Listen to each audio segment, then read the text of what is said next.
On va aborder aujourd'hui un mouvement qui n'en est pas vraiment un. J'ai appelé ça le post-cool, donc après les années 60 jusqu'à environ 2000.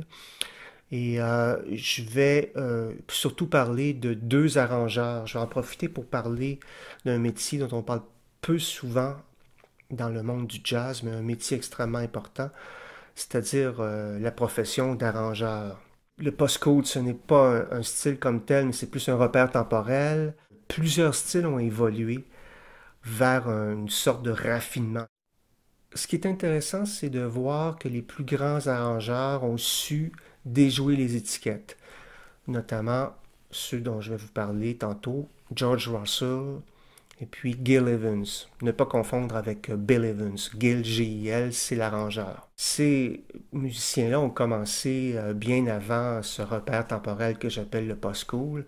Donc ces gens-là ont vu naître le cool jazz. C'est des gens qui ont travaillé dans différentes configurations avec des musiciens hard bop, avec des musiciens même free. Donc ils ont vraiment travaillé avec toutes sortes de contextes. Autant Gil Evans que George Russell recherchent une sorte de fusion entre les musiques un peu plus savantes et puis les musiques un peu plus pulsionnelles. Et ce qui est intéressant, c'est qu'on a là le cas là, de deux musiciens extrêmement ouverts d'esprit, qui vont autant dans le plus trivial, ça peut aller jusqu'au funk, jusqu'au soul, mais ils vont aussi chercher des idées parmi des compositeurs contemporains, parmi tous les mouvements du jazz dont je parlais tantôt. Et puis aussi parmi parfois des influences assez inusitées, assez exotiques. C'est des musiciens qui ont le souci de rendre l'improvisation un petit peu plus, entre guillemets, écrite, donc un peu plus pensée, et à l'opposé, de rendre les passages écrits aussi fluides qu'une improvisation. Donc, il y a vraiment une recherche d'unité, de fusion des approches d'improvisation et des approches d'écriture. Et c'est peut-être ces musiciens-là, ces arrangeurs-là qui ont réussi le plus à créer cet amalgame. Encore aujourd'hui, ces éléments se retrouvent parmi les plus grands musiciens. Ce sont des gens qui ont conscience des champs d'exploration, de l'improvisation et de l'écriture, qui savent très bien comment doser les deux. Mais il faut vraiment être un très très bon musicien pour arriver à un tel résultat.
Gil Evans est né en 1912 à Toronto.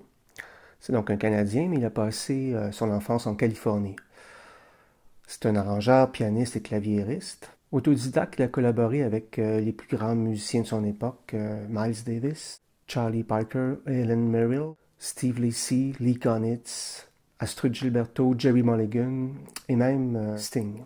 Il a été influencé par Kurt Weill ainsi que par les compositeurs impressionnistes français, la musique latine, brésilienne, espagnole, dont Manuel de Falla et Rodrigo, et aussi par le funk et les musiques populaires de son époque. Donc il a une grande curiosité intellectuelle. Il a même enregistré avec Jimi Hendrix. C'est l'arrangeur d'un album pivot, un album culte, c'est-à-dire Birth of the Cool. Il a intégré à l'orchestre, au Big Band, des instruments électroniques ainsi que des instruments classiques.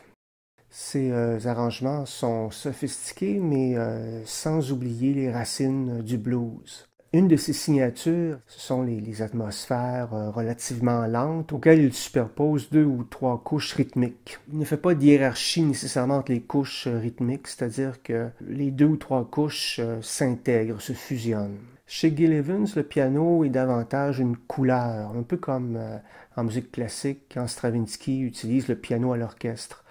Alors, Evans ne fait pas preuve de virtuosité quand il joue avec son big band, c'est vraiment pour ajouter des coloris. Ce que je vous suggère d'écouter, c'est des albums comme Sketches of Spain. Il y a aussi Las Vegas Tango, Reincarnation of a Lovebird, et puis aussi un très bel album avec Lee Konitz, Orange Was the Color of Her Dress, dans lequel il joue aussi How Insensitive. Dans les pièces que j'ai sélectionnées, il y a entre autres Blues for Pablo. Remarquez l'orchestration très subtile, très soignée, notamment dans les attaques et les sforzandi. Le sforzandi, c'est une manière d'attaquer, notamment les violons l'utilisent beaucoup, donc une façon assez forte pour relâcher le son tout de suite après.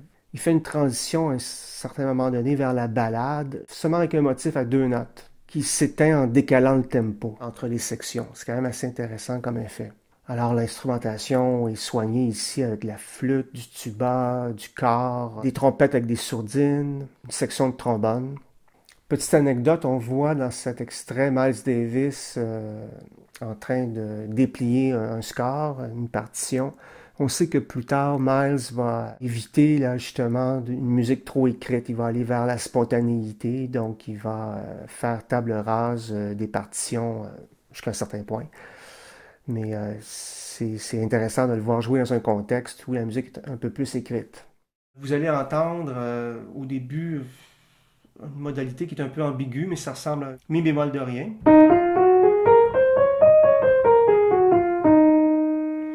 Puis ensuite, ça s'installe davantage avec le mi bémol phrygien. C'est comme si on était en si majeur, mais qui commence par le mi bémol.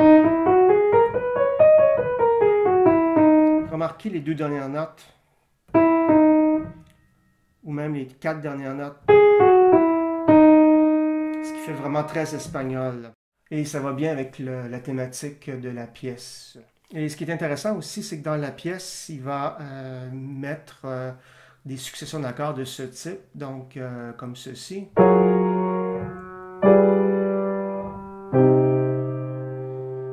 Alors c'est plus 4, 5, 1. Ici c'est le triton. Donc à la base, c'est relativement dissonant. Cette pièce se développe un peu comme un concerto pour trompette. Il y a un dialogue entre les sections et le soliste.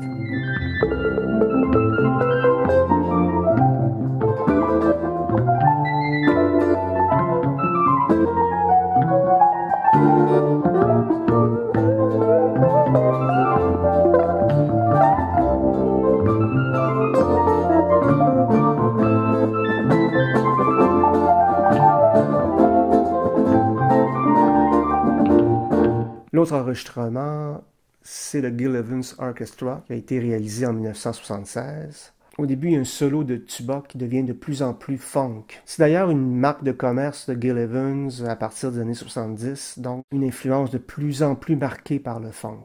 Il y a des percussions légères qui sont imbriquées. L'accompagnement funk devient de plus en plus présent avec des claviers, des synthétiseurs et même des interventions du big band. Remarquez aussi l'effet d'accélérando des trompettes. Gil Evans ici joue du Fender Rhodes, davantage pour des effets, pour une coloration. C'est la même chose pour les synthés qui sont utilisés. Le groove est dansant, contrairement au bop, donc on revient à une musique plus instinctive. C'est intéressant d'entendre aussi l'utilisation du registre aigu au tuba, plus tard dans la pièce. On pourrait surnommer Gil Evans comme étant le Zappa du jazz. Et d'ailleurs, j'ai mis un extrait que je ne commenterai pas. C'est la pièce Voodoo Child de Hendrix. La pièce que j'ai choisie, pour une fois, je vais mettre une de mes compositions. C'est Premier pas sur le tarmac. C'est une bossa nova. C'est un la modal qui joue entre la dorien, éolien et la mineur harmonique. Vous remarquerez qu'il y a des changements métriques. Là, on passe constamment 4-4, 3-4, 4-4. Donc, ça crée une certaine instabilité. Le premier temps est souvent évité, sauf dans la partie B qui est plus ternaire. Ça crée un contraste. Dans la partie A, la mélodie utilise les notes caractéristiques des trois modes dont je parlais. Ça crée différents modes. Ou encore. Ou encore. Vous allez l'entendre dans la mélodie, ça change parfois de couleur. Pour ce qui est de la grille harmonique, vous allez voir des accords assez dissonants, par exemple sur Mi, ça donne ceci.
L'autre arrangeur dont on va parler aujourd'hui, c'est George Russell, qui est né à Cincinnati en 1923.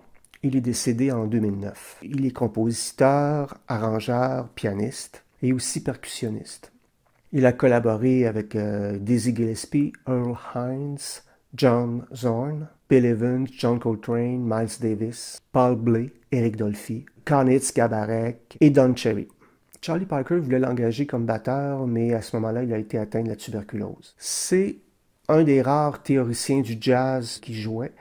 Donc, il a écrit un livre qui s'appelle Lydian Chromatic Concept of Tonal Organization. Ça explore le lien entre les accords et les modes, donc l'écriture verticale, avec les modes qui viennent avec les différents modes adéquats pour tel type d'accord.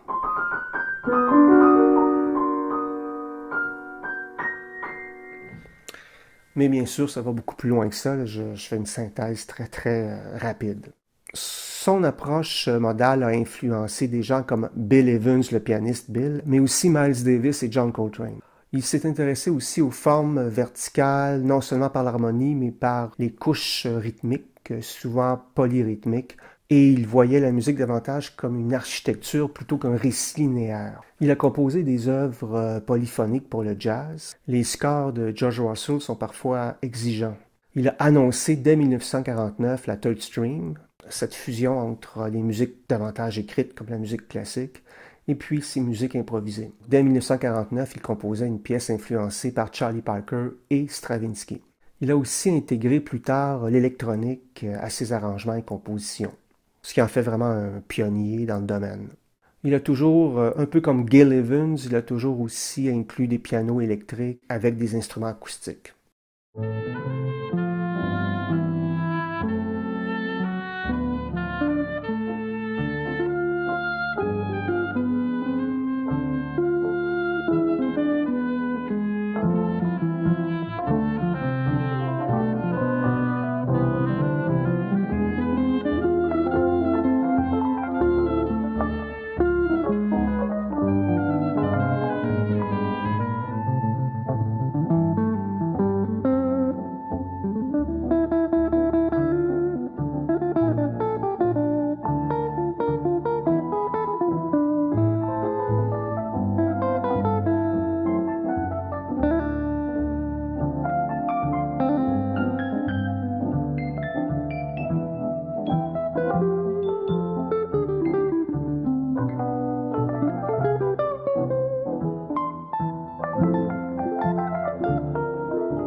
Ce que je vous conseille d'écouter notamment, c'est les pièces Aesthetics, donc EZZ-THETICS, Living Time, Free and Hop. L'autre pièce, c'est une pièce où George Russell agit comme chef d'orchestre avec des musiciens de l'Europe du Nord, notamment Jan Garbarek. C'est tiré d'une suite New York, New York, et c'est la pièce Manhattan Rico, qui fait référence, bien sûr, à Puerto Rico. D'ailleurs, il y a un percussionniste portoricain qui joue sur cet extrait. Vous pouvez entendre un accompagnement des cuivres assez peu orthodoxes qui travaillent davantage en couches plutôt qu'en termes linéaires, c'est-à-dire un riff qui est répété constamment. Vous allez entendre plutôt des superpositions de couches. Il y a un solo à 2 trompones avec un contrepoint très serré. Donc 2 mélodies qui sont vraiment imbriquées l'une à l'autre, mais d'une manière très fine. Il y a un solo de guitare bebop sur des percussions latines au congas. C'est typique de ces arrangeurs autant Gil Evans que George Russell, c'est-à-dire faire des mélanges un petit peu inusités. Surtout que par-dessus l'accompagnement bop, il y a un accompagnement de cuivre qui lui est beaucoup plus moderne. Cette superposition de styles et de genres avait aussi été exploitée par Mingus. Dans les deux cas, ça crée des tensions. On vient un peu déconcerter l'auditeur tout en restant parfois dans des zones familières et puis parfois dans des zones moins familières. C'est ce qui crée la tension. Plus tard dans la pièce, vous allez entendre un solo swing sorti d'un peu nulle part. Mais quand je dis sorti de nulle part, c'est pas que c'est un affreux patchwork qui va dans toutes les directions. C'est surtout que c'est l'œuvre de musiciens qui sont curieux et qui sont capables d'intégrer différentes écritures, avec un fil conducteur qui est au-delà du style, qui va davantage dans la matière même de la musique.